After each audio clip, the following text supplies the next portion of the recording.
Hai, perkenalkan nama saya Siti Nurfadila. Di sini saya akan menjelaskan tentang sistem koordinasi manusia. Bab yang saya akan bahas adalah sistem syaraf, alat indera, dan hormon manusia.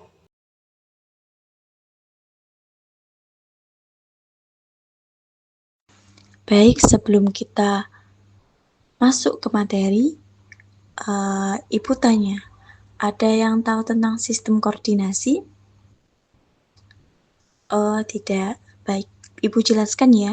Jadi, sistem koordinasi adalah sistem dalam tubuh manusia yang tugasnya untuk mengatur dan mengendalikan berbagai aktivitas tubuh agar bisa bekerja secara seimbang.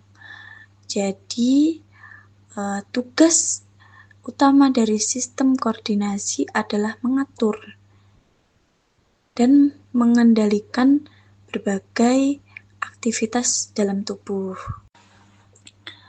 Baik, kita akan masuk ke materi sistem syaraf. Yang pertama adalah pembagian sistem syaraf. Ada dua. Yang pertama sistem syaraf pusat. Bagian ini terdiri dari otak dan sumsum tulang belakang. Fungsinya untuk apa? Fungsinya untuk sebagai pusat kendali utama yang mengatur semua kegiatan pada tubuh manusia.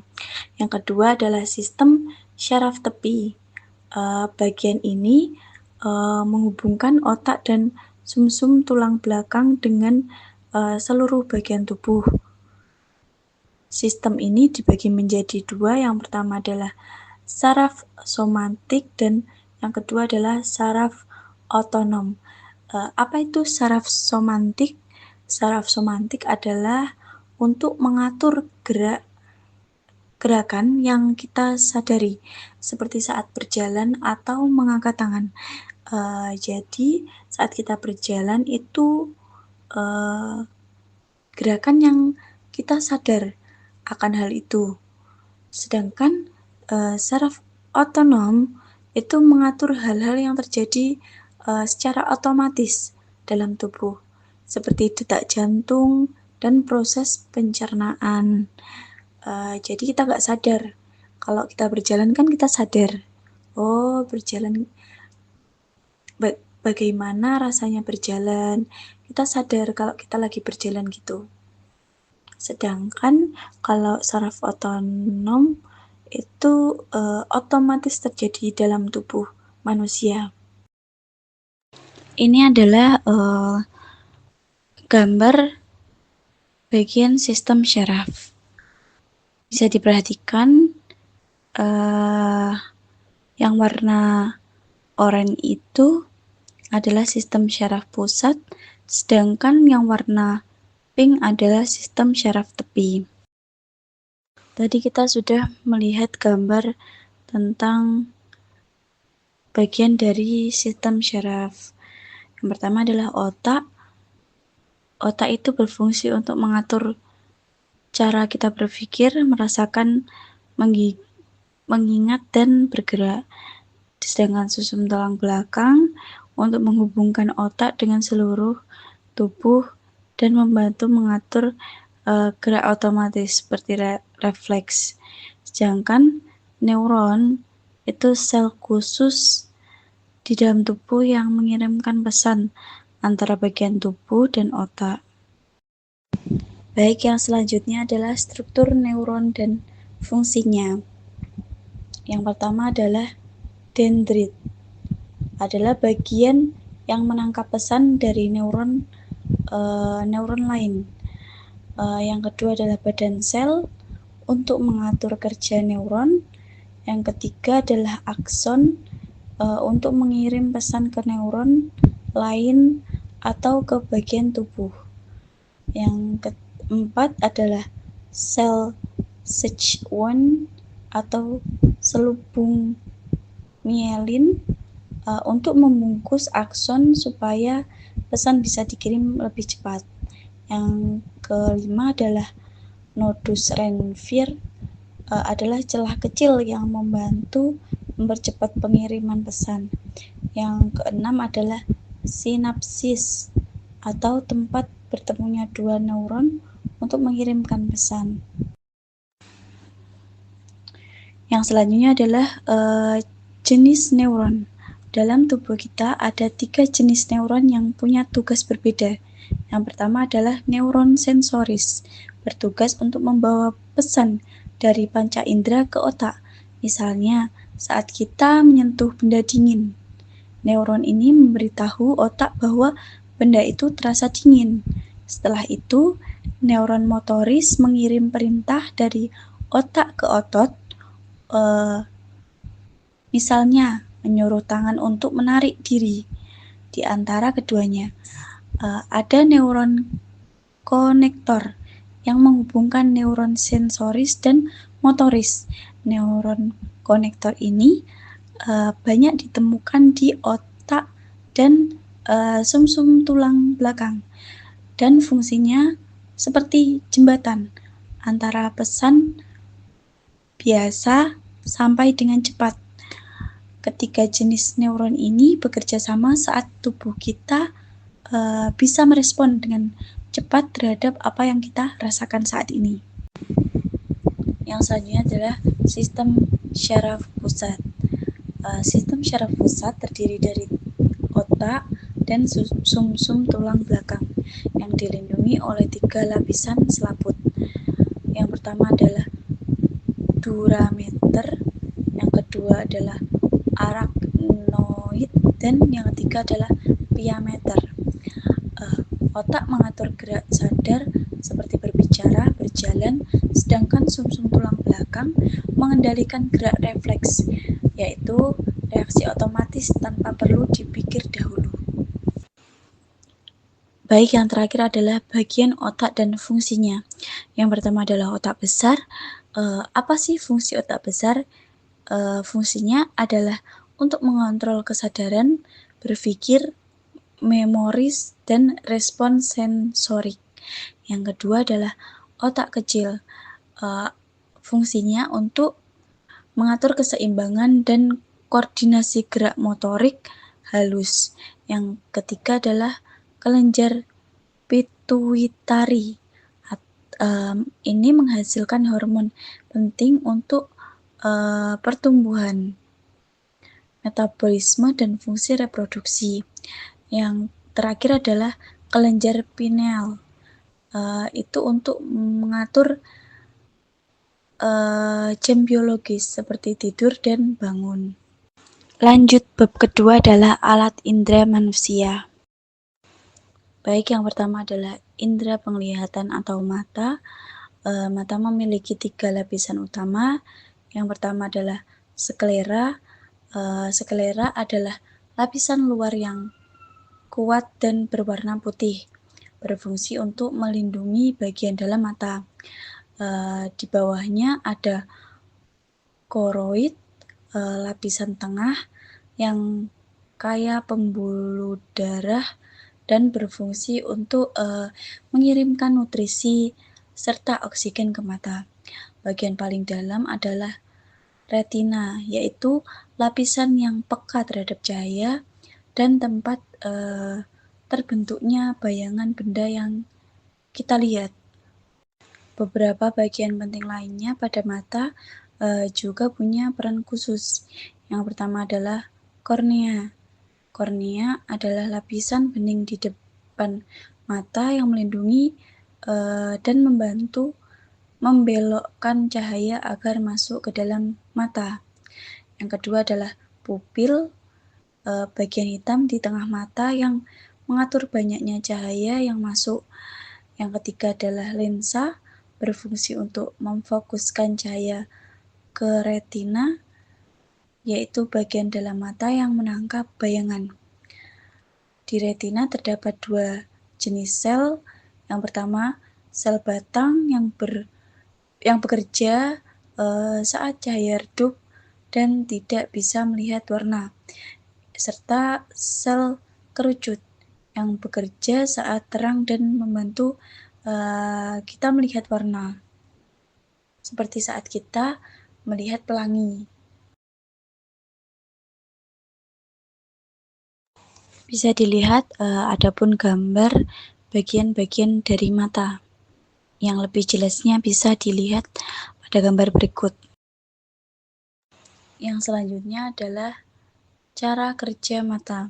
Mata bekerja dengan cara menangkap cahaya dari benda yang kita lihat. Cahaya pertama-tama masuk melalui kornea, lalu melewati pupil yang mengatur seberapa banyak cahaya yang masuk. Setelah itu, cahaya difokuskan oleh lensa agar tepat menuju retina. Di retina, cahaya diubah menjadi impuls listrik oleh sel-sel reseptor. Impuls ini kemudian dikirimkan melalui syaraf optik ke otak, tepatnya ke bagian-bagian korteks visual.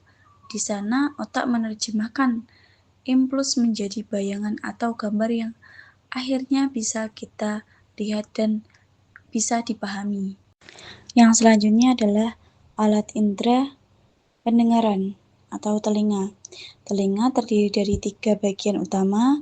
Salah satunya adalah telinga luar yang terdiri dari daun telinga untuk menangkap gelombang suara dan saluran telinga yang mengarahkan ke gendang telinga. Gendang telinga akan bergetar saat menerima suara. Getaran ini diteruskan ke telinga tengah yang berisi 3 tulang kecil, yaitu martil, landasan, dan sanggurdi, yang berfungsi memperkuat dan meneruskan getaran ke bagian dalam telinga. Di telinga tengah juga terdapat saluran eustachius yang menjaga keseimbangan tekanan udara agar telinga tetap nyaman dan bisa mendengar dengan baik. Yang selanjutnya adalah telinga dalam, terdiri dari 2 bagian penting. Yang pertama adalah koklea, yaitu struktur berbentuk spiral yang berisi cairan dan sel-sel rambut halus. Getaran suara yang diteruskan dalam telinga tengah masuk ke koklea, lalu diubah menjadi impuls listrik yang akan dikirimkan ke otak agar bisa mendengar dengan baik. Yang kedua adalah kanalis semisirkularis, yaitu saluran berbentuk setengah lingkaran yang berfungsi mengatur keseimbangan tubuh.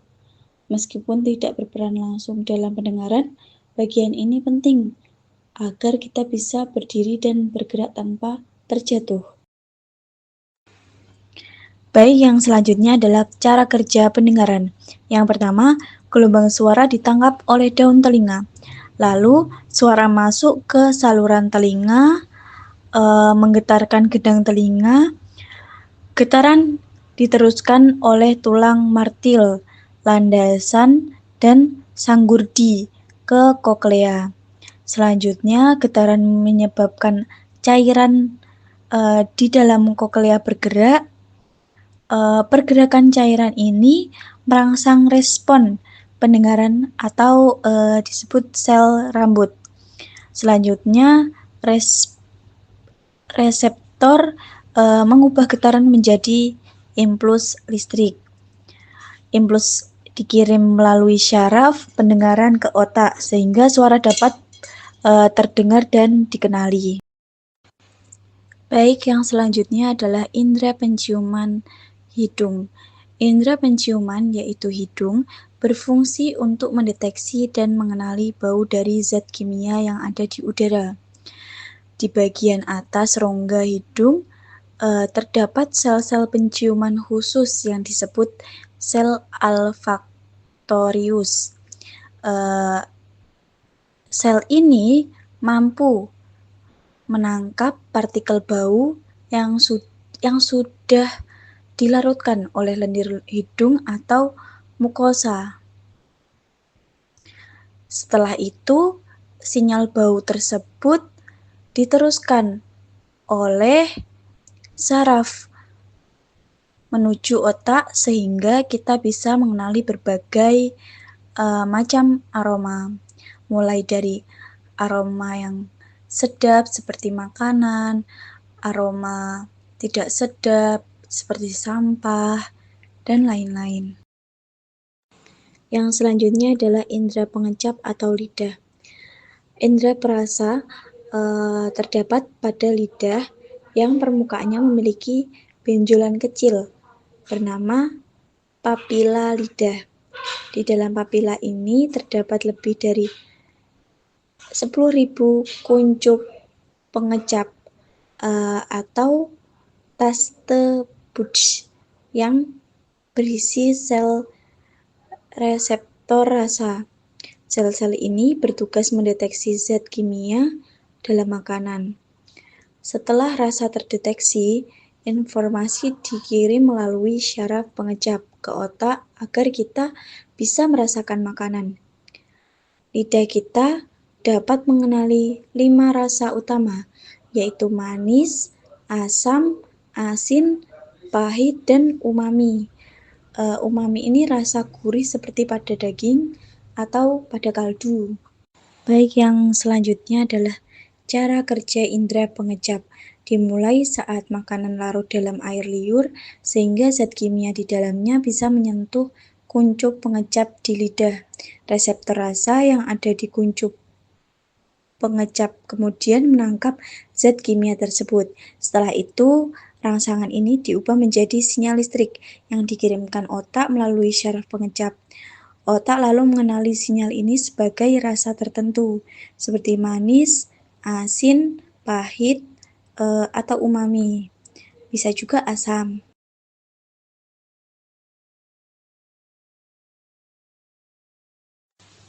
Yang terakhir adalah indera peraba kulit. Kulit adalah organ terbesar tubuh yang berfungsi sebagai indera peraba karena memiliki jutaan ujung saraf yang peka terhadap rangsangan, seperti sentuhan, tekanan, suhu. Reseptor-reseptor pada kulit terdiri dari mekanoreseptor yang mendeteksi sentuhan dan tekanan, termoreseptor yang merespon perubahan suhu, serta nosiseptor yang merasakan nyeri. Reseptor-reseptor ini tersebar di seluruh permukaan kulit dan berada di berbagai lapisannya, mulai dari lapisan luar hingga yang lebih dalam, sehingga memungkinkan kita merasakan berbagai sensasi dari lingkungan sekitar. Dan yang berikutnya adalah cara kerja indera peraba. Cara kerja indera peraba dimulai ketika kulit menerima rangsangan dari luar, seperti sentuhan, panas, dingin, atau tekanan. Reseptor-reseptor yang ada di kulit kemudian menangkap rangsangan tersebut dan mengubahnya menjadi impuls listrik. Impuls listrik diteruskan melalui syaraf sensorik menuju otak. Setelah sampai di otak, informasi tersebut diproses dan diterjemahkan menjadi sensasi yang bisa kita rasakan, seperti rasa hangat, dingin, nyeri, atau sentuhan lembut.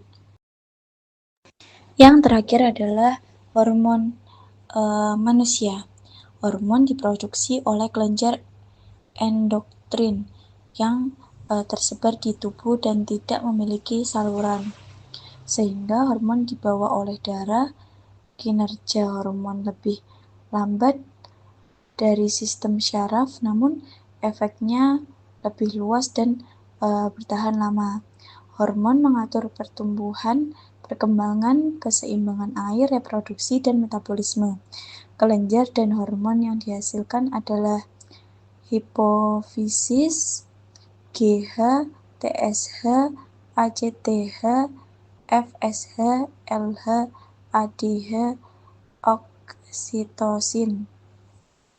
Sedangkan pineal menghasilkan melatonin atau mengatur jam biologis. Yang selanjutnya lagi adalah tiroid atau tiroksin metabolisme. Yang berikutnya paratiroid, parathormon kalsium darah, adrenal, pankreas, testis, dan ovarium.